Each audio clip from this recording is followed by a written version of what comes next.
Esto absolutamente te dejará boquiabierto. Lo que realmente describe la Biblia. David Icke.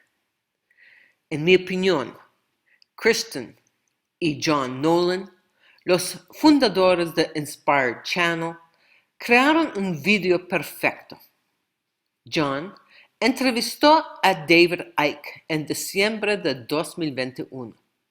Aquí está el enlace al vídeo completo. Es hora de romper con la simulación.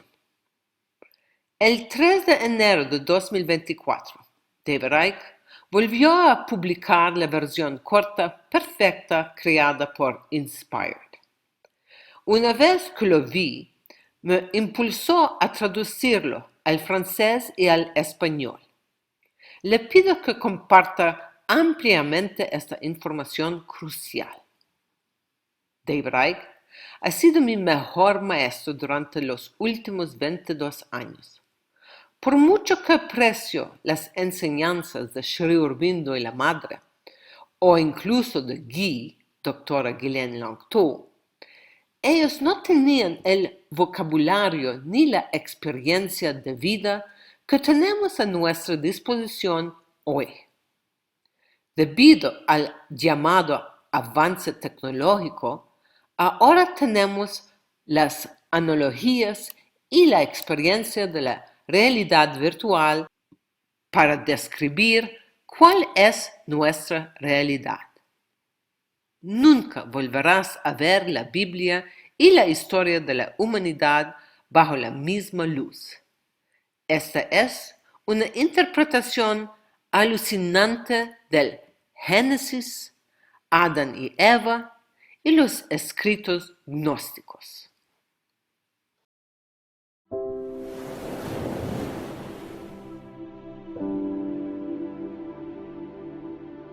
All around the world, you see this recurring theme in different cultures, and it's described in different ways, but exactly the same in theme. We have a force, an expression of this Wetiko that takes a reptilian form. And the cultures around the world, again and again and again, when they're doing their creation myths, then some kind of reptilian, lizard-like, snake-like entities are described. So if you take the biblical version, you have Adam and Eve in the Garden of Eden. And Adam and Eve are symbolic of, first of all, what humans were like before what became known as the fall. What the hell was the fall? The way I've seen this is that there was once not something that you'd call human. It was a state of consciousness that was experiencing a world, a frequency band that was like the one we're experiencing, but on a much higher level of awareness, consciousness, frequency. So things weren't happening in dense matter and low, slow frequencies. They were happening on a high frequency. Things were much more ethereal. And that, I think, is what's described as this paradise that went before. And so Adam and Eve were cast out of paradise.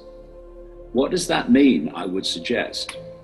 They left that frequency level where what we now call humans were experiencing. A world of love, of joy, of happiness, of all the things that happen when you get into high frequency states where so much more is possible. And they fell, the fall was down the frequencies into dense matter. And the villain in the Garden of Eden that is said to have been part of this, or central to this, is the snake. People have to think symbolically. I mean, this is not a snake that can talk. This is symbolic of this reptilian group, not just one person, this reptilian group, these reptilian gods as they were perceived.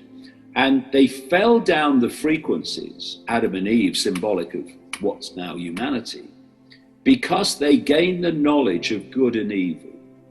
What is good and evil? It's polarity. It's the polarity that we see in our reality now. That level that we fell from was oneness, it was unity. And we fell into the knowledge of good and evil, the knowledge of polarity, which is what this world is. And my view, and it has been for a lot of years now, is that what Genesis is describing is the takeover of human perception by this reptilian force. And the God at the start of Genesis that is creating the world is actually an amalgamation to deceive and misdirect of the gods, the reptilian gods. And what's being described is not the creation of the world, but the creation of the simulation, the matrix. And so when we hear lines like, and God said, let there be light, and there was light, I say what's being described is electromagnetic light, which is basically what this simulation is.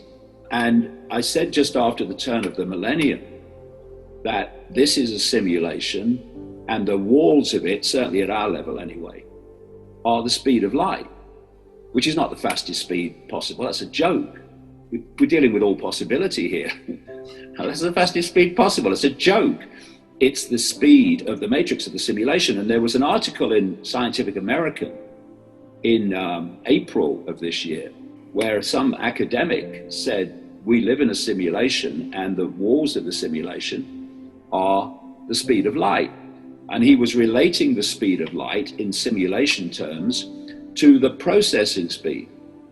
Because what is physics? What is the law of physics, as we call it? It's whatever the creator of the simulation decided it was going to be. What are, in effect, the laws of physics of computer games? They're whatever the creator of the game decides they're going to be.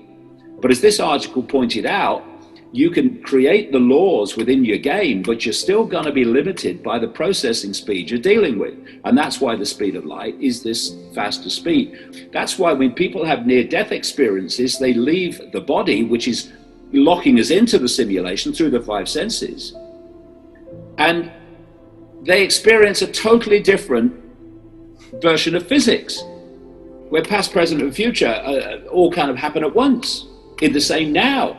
But within the simulation, we have time, we have all these other illusions, which are the creation of the simulation. So you had this treasure trove of documents that were found at Nag Hammadi in 1945, about 75 miles north of Luxor in Egypt, which was an earthen jar of the writings of the Gnostic people. And it's reckoned that they were put in that jar 400 AD, something like that. And about a fifth of these writings were about what they called archons, which is Greek for rulers, who were manipulating human society. And what they say in these writings is that this world is a fake world. It's a fake reality created by this archontic force to enslave humanity in an illusion. I went through all of them, and what you see, they're describing a virtual reality universe. That's what they're describing in their own language, what we would call today virtual reality. One of the great things today is that because of the technological advancement, so-called, we've now got the analogies and the experience of virtual reality to actually describe what this reality is.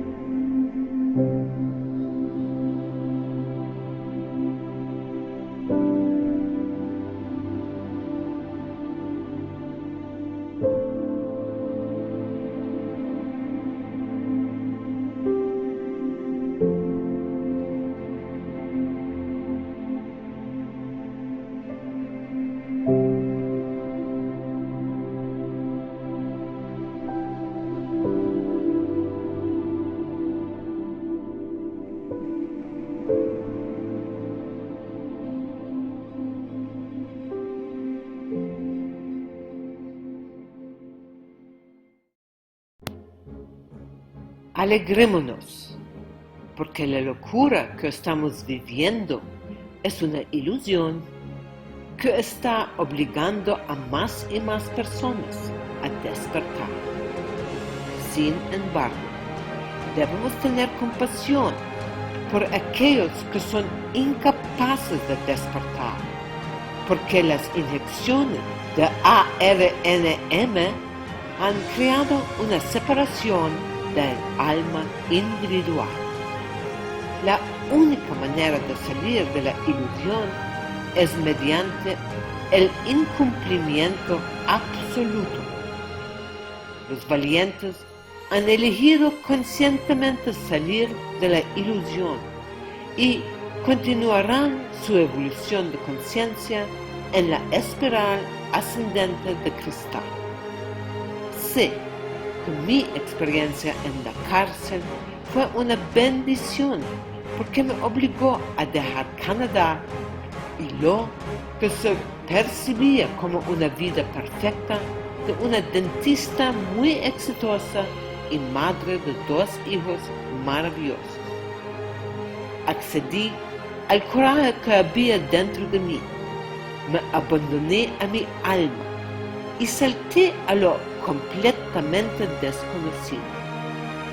Hoy puedo ofrecer orientación a quienes eligen la vida en Colombia o Ecuador. Una estadía prolongada en Cascada Café Retiro cuesta $120 por semana. Durante tu estancia, expande tu conciencia con un taller de 2 días de conciencia, amor infinito.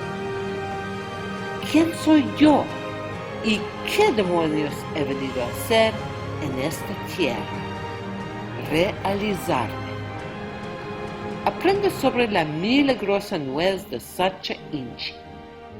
Esta planta oleaginosa tiene el mayor contenido de proteínas con todos los aminoácidos y ácidos grasos esenciales para el máximo bienestar de la salud humana. Finalmente, ofrezco odontología reconstructiva a un precio muy económico. Me guían las enseñanzas de Sri Aurobindo y la Madre.